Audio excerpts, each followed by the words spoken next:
الرحمن الرحيم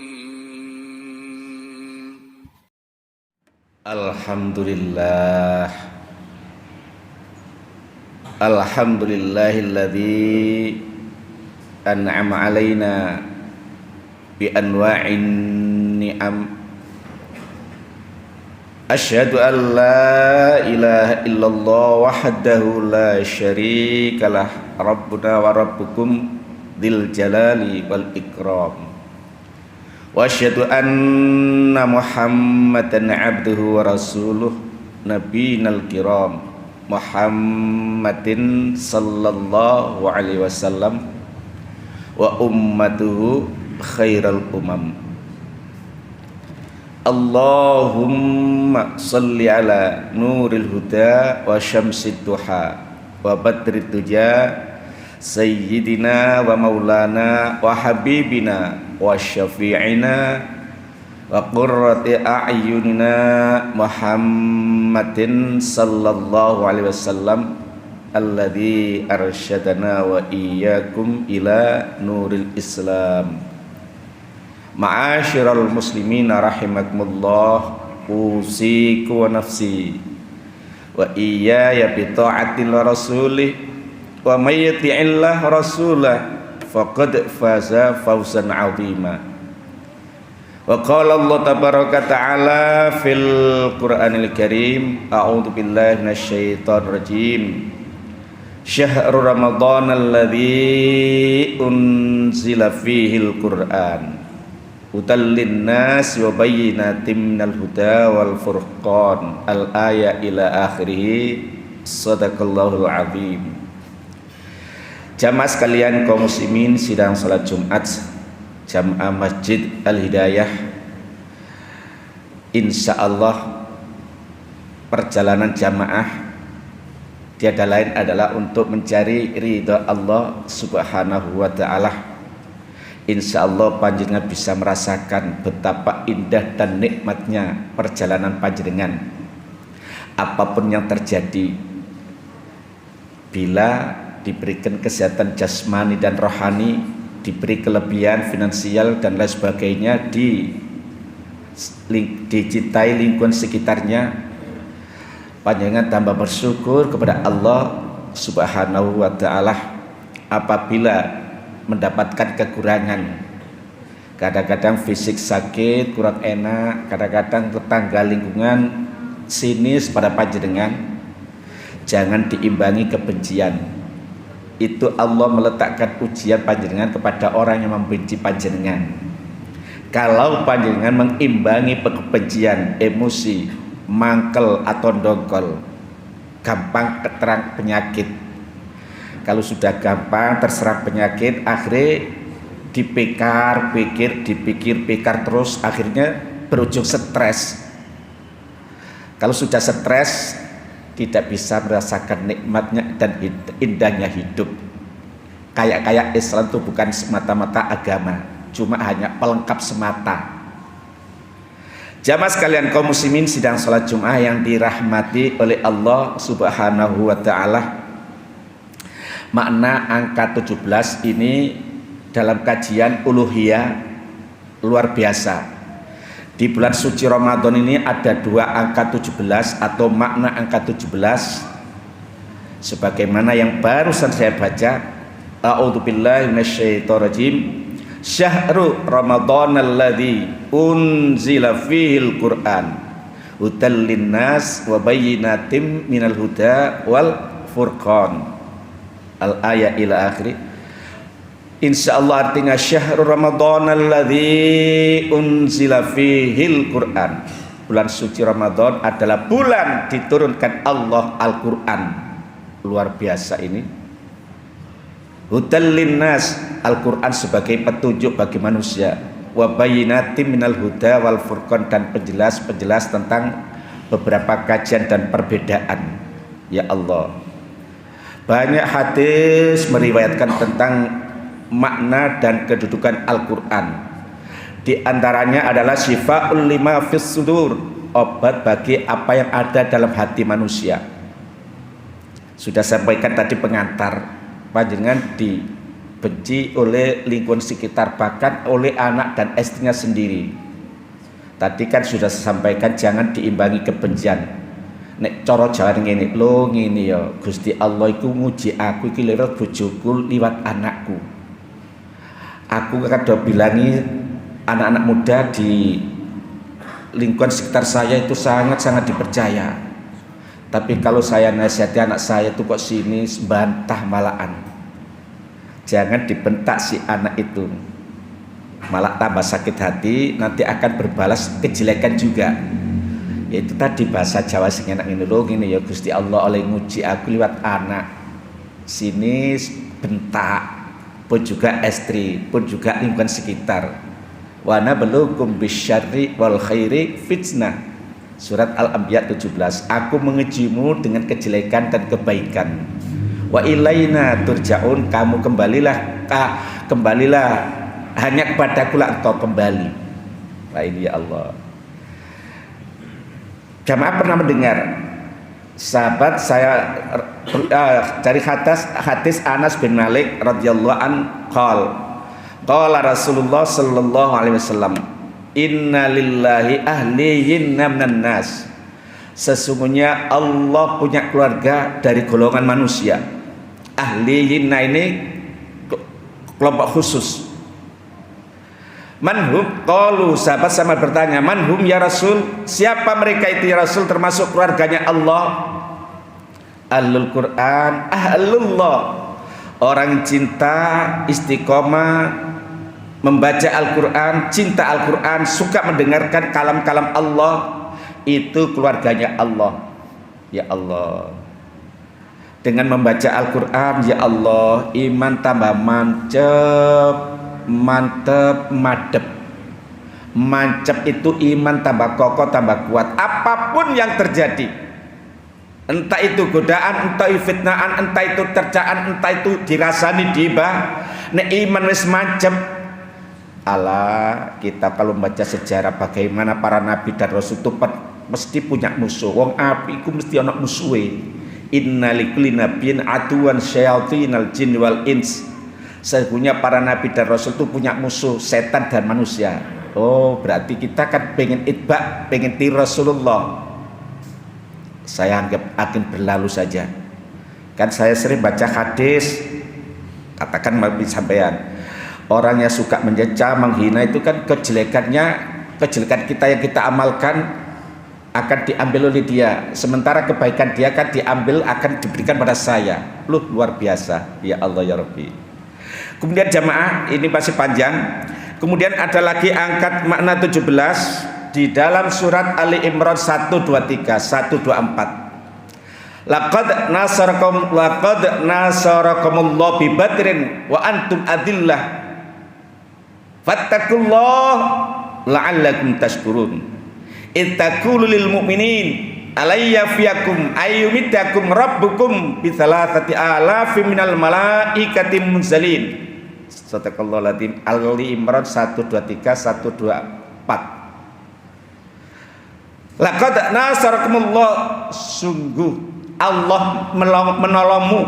Nasara kan fi'il madhi, berarti masa lampau. Sungguh Allah telah menolongmu bi badrin, ketika kamu perang Badar, yaitu Rasulullah bersama sahabat. Wa antum adillah, sementara kamu dari kelompok sedikit, kelompok minoritas, kelompok menengah, kelompok lemah. Ya Allah. Ini pun juga terjadi pada tanggal 17 Ramadan. Di samping itu antum adillah, secara geografis panas, klimatologis itu panas, kadang badai. Menurut catatan geografis, kota Badar itu jaraknya antara Makkah dan Madinah di tengah-tengah. Rasulullah berada di Madinah, ditantang oleh Abu Lahab untuk berperang. Muhammad, kalau kau berani silakan maju bertempur. Ayo kita berhadapan perang. Tadi saya cerita sama Pak Hartono, ini namanya sendiri bukan Abu Lahab, Abul Uzza. Karena dia itu orang prelet, orang kaya. Dia tidak ikut perang, cuma nantang. Karena orang prelet itu duitnya wake, ngajak orang kan gampang. Ayo kon perang, kon tak jolok pil kon. Masya Allah. Abu Lahab gak ikut perang, tapi nantang. Karena apa? Surat Tabbat Yada Abi Lahab wa Tab, ketika Rasulullah menyampaikan dakwah di Shaffa, marah-marah Abu Bakar, ini Abul Uzza ini, yaitu Abu Lahab. Rasulullah diam aja, tidak membalas. Ya Allah, luar biasa akhlak Rasulullah, luar biasa. Allah yang marah, turunkan Tabbat Yada Abi Lahab wa Tab, ma aghna anhu maluhu wa ma kasab, ila akhirin. Sehingga ayat ini, ayatnya pendek, diletakkan di juz amma, arek cilik-cilik itu hafal. Sehingga arek cilik-cilik hafal, Abu Lahab tambah marah, Abul Uzza ini tambah marah, akhirnya stres. Lah, stresnya Abu Lahab itu ketika terjadi perang Badar, kalah, tambah stres sampai berujung kematian itu. Ya Allah ya Rabbi. Jumlahnya berapa umat Islam pada itu? Rasulullah bersama sahabat cuma 313. Sementara orang kafir jumlahnya 1000. Surat Ali Imran 124 tadi sudah saya sampaikan. Ittaqulu lil mu'minin, ketika Rasulullah berkata kepada orang-orang beriman, yaitu kaum Ansor dan orang-orang dan Rasulullah sendiri. Alayyakfiyakum, bukankah Allah telah mencukupimu, ayyumiddakum, dan menolongmu, rabbukum, pangeranmu, Tuhanmu, bitsalatati alafim minal malaikah, Allah turunkan 3000 malaikat. Tolong saya cek di surat Al-Baqarah, Ali Imran 123 124. Ya Allah, itu pasukan kafir kocar kacir, berantakan. Ada pasukan pakaian menurut riwayat, menurut nuzul Quran itu ada pakaiannya putih-putih dengan membawa pedang, diobrak-abrik. Masya Allah. Ya semuanya itu atas kehendak dan perintah Allah. Kalah. Ya Allah. Disitulah Abul Uzza atau Abu Lahab mulai stres, merasa terus dengan terpojok. Apalagi diturunkan ayat ma aghna anhu maluhu wa ma kasab, kekayaanmu yang luar biasa Abul Uzza atau Abu Lahab percuma, anak-anakmu percuma. Wa imra'atuhu hammalatal hatab, dan istrinya, nah ini menurut hadis kan tidak mestinya wazaijatu lahammalatal hatab, tapi ini wa imra'atu, kalau wazaijatu kan istrinya, cuma istrinya aja namanya Abu Jamilah, Ummu Jamilah. Nah ini wa imra'atu, tapi Ummu Jamilah ini juga memprovokasi lewat orang-orang yang mau dibayar untuk memprovokasi Rasulullah sehingga diserang kanan kiri muka belakang. Memprovokasi wong wedok ya cepet ae. Ya Allah ya Rabbi, luar biasa. Inilah makna hakikat, makna angka 17. Kemudian angka 17 lagi, hadiah Allah kepada bangsa Indonesia. Menurut perjalanan sejarah, proklamasi itu mau dibacakan tanggal, ada yang mengatakan tanggal 15, ada yang mengatakan tanggal 16. Ada sosok yang selalu sholat istikharah. Jangan dulu Pak Karno, jangan tanggal 16, jangan 15, jangan dulu, tunggu dulu istikharah dia. Ternyata diperintahkan turun isyarat tanggal 17 Ramadan jam 10. Teks proklamasi dibacakan, yang penting dibacakan, urusan mereka dengan dunia tidak tahu. Yang penting detik ini, bahasa ini, kami bangsa Indonesia dengan ini menyatakan kemerdekaan bangsa Indonesia. Hal-hal yang mengenai pemindahan kekuasaan dan lain-lain diselenggarakan dengan cara saksama dan dalam tempo yang sesingkat-singkatnya. Loh, ada Jakarta tuh khusus atas nama bangsa Indonesia Soekarno, hadiah. Nah itu kan ada pembukaan itu kan dengan rahmat Allah. Loh ini loh, di pembukaan Undang-Undang Dasar itu kan, ya Allah. Terus kemudian 17 yang keempat adalah makna 17 yang panjenengan lakukan itu, yaitu 17 rakaat. Masya Allah. Kata Ibnu Qayyim dalam kitab Kaifiyatus Sholatul, yaitu mengatakan ini, anna tarika sholatul mafrudati amdan akbarul kabair, akbarul khaba'ith minas zina. Segede-gede dosa orang yang meninggalkan sholat fardu dengan sengaja lebih besar daripada merampok, lebih besar dosanya daripada mencuri, lebih besar dosanya daripada zina. Masya Allah ya Rabbi. Oh kita kan sudah mestinya di dalam surat tadi pertama saya bacakan kan ada syahrul ramadhan alladzi unzila fihil Qur'an hudan linnas wa bayyinatin minal huda wal furqan faman syahida minkum asyhara falyasum. Lah ini ada ayat yuridullahu bikumul yusra wa la yuridu bikumul usra. Allah menghendaki kemudahan, tidak menghendaki kesulitan. Di dalam surat Haji terakhir, hampir terakhir itu, wa ma ja'ala 'alaikum fid-din min haraj. Allah tidak menjadikan agama itu sulit. Nah, itu artinya gini, wong sholat itu betapa wajibnya. Wong gak iso sholat sampai ngadeg, oleh sholat sampai lungguh. Karena memang kondisi sakitnya parah, boleh sholat dengan tidur. Kalau tidur sudah tidak mampu bergerak, lidahnya memang payah dan parah. Dengan hati, Allah maha mendengar. Ya Allah, kalau ruku itu begini, kalau sujud begini, kondisi parah. Bah, ini waktunya sholat, bah. Lu aku kurung wudhu, tayamum aja, bah. Diajari tayamum, masya Allah, gampangnya begitu ya. Tangan ditempelkan di kasur atau di tempat ini ya, langsung basuh mukanya satu kali aja, seret, terus tangannya sudah pengganti wudhu. Betapa mudahnya. Ada lagi dalam perjalanan panjenengan perjalanan misalnya dari Surabaya ke Madiun, dari Surabaya ke Jember, dari Surabaya ke Probolinggo ke Situbondo. Lo ini kan waktunya zuhur, saya kan belum sholat. Sholatnya nanti boleh dijamak dan dikosor. Nanti kalau sudah nyampe di sana jam 4 atau jam 5 sholat asar. Setelah itu sholat asar, kemudian sholat zuhur. Ada yang mengatakan sholat zuhur dulu kemudian sholat asar. Itu masalah fikih memang terjadi perbedaan. Ya Allah ya Rabbi, gitulah ya Allah. Allah menghendaki kemudahan, tidak menghendaki kesulitan. Sementara ini jalan sekarang Surabaya ini sering macet. Saya tadi baca di YouTube itu di Jakarta itu masalah macet luar biasa. Sampai ini pulang dari kantor jam 2 sampai jam 5 hampir maghrib belum sholat asar. Ya situ sholat. Sementara kendaraan arah ke timur, ya salah, saya mau sholat. Fa aina ma tuwallu fa thamma wajhullah. Kemanapun kamu menghadap akan ketemu kiblat. Niatnya yang penting. Ya Allah sholli fardhu. Permisi Mas, permisi Mbak. Saya orang Islam mau sholat ya Mak. Monggo sholat. Menghadap ke timur, menghadap ke utara. Fa aina ma tuwallu fa thamma wajhullah. Akhirnya sholatnya ngikuti perjalanan sopir. Nek ngalor ya patut nanti kita kiblat. Sampai selesai, nanti sudah sampai di rumah setelah maghrib, yang penting kita sholat. Itulah dalilnya Al-Quran tuh, surat Al-Baqarah ayat 184 kalau tidak salah. Yuridullahu bikumul yusra wa la yuridu bikumul usra. Allah menghendaki kemudahan dan tidak menghendaki.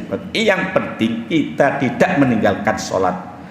Jamaah, marilah kita berharap, berdoa kehadirat Allah Subhanahu wa taala. Mudah-mudahanlah puasa kita, takjil kita, tadarus kita diterima dan diridhoi oleh Allah Subhanahu wa taala.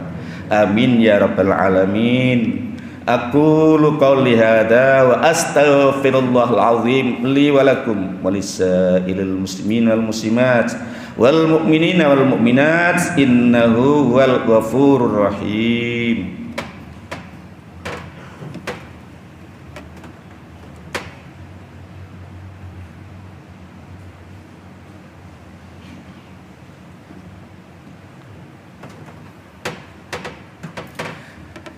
Alhamdulillah alladzi ja'alana wa iyyakum minasy-syakirin. Asyhadu an la ilaha illallah wahdahu la syarikalah wa asyhadu anna Muhammadan 'abduhu wa rasuluh. Allahumma salli wa sallim ala nabiyyina Muhammadin sallallahu alaihi wasallam wa ala alihi wa sahbihi ajma'in. Amma ba'du fa ya ibadallah, usikum nafsi wa iyaya bi ta'atil rasulih wa may yuti'illah wa rasulah faqad faza fawzan 'azima. Wa qala Allah tabaraka ta'ala fil Qur'anil Karim, a'udzu billahi minasy syaithanir rajim. Innallaha malaikatahu yusholluna 'alan nabi ya ayyuhalladzina amanu shallu 'alaihi wa sallimu taslima. Wa sallaman tasliman katsiran tabi'ina tabi'in ardu anna wa lahum bi rahmatika ya arhamar rahimin. Allahumma fil lil muslimin wal muslimat wal mu'minin wal mu'minat al ahya'i minhum wal amwat. Allahumma ighfir lana dhunubana wa kaffir 'anna sayyi'atina wa tawaffana ma'al abrar wa kaffir 'anna sayyi'atina wa tawaffana ma'al ladzina an'amta 'alaihim minan nabiyyin as-siddiqin wasyuhada'i was-shalihin. Rabbana atina fid dunya hasanah wa fil akhirati hasanah wa qina adzabannar. Wa sallallahu ala sayyidina Muhammad wa ala ali sayyidina Muhammad. Subhana rabbika rabbil izzati amma yasifun. Wassalamun alal mursalin walhamdulillahi rabbil alamin. Ibadallah, innallaha ya'muru bil 'adli wal ihsan wa ita'i dzil qurba wa yanha 'anil fahsya'i wal munkari wa ya'idukum la'allakum tadhakkarun. Udhkurullaha ladzim yadhkurkum washkuru 'ala ni'amihi yazidkum wa la dzikrullahi akbar.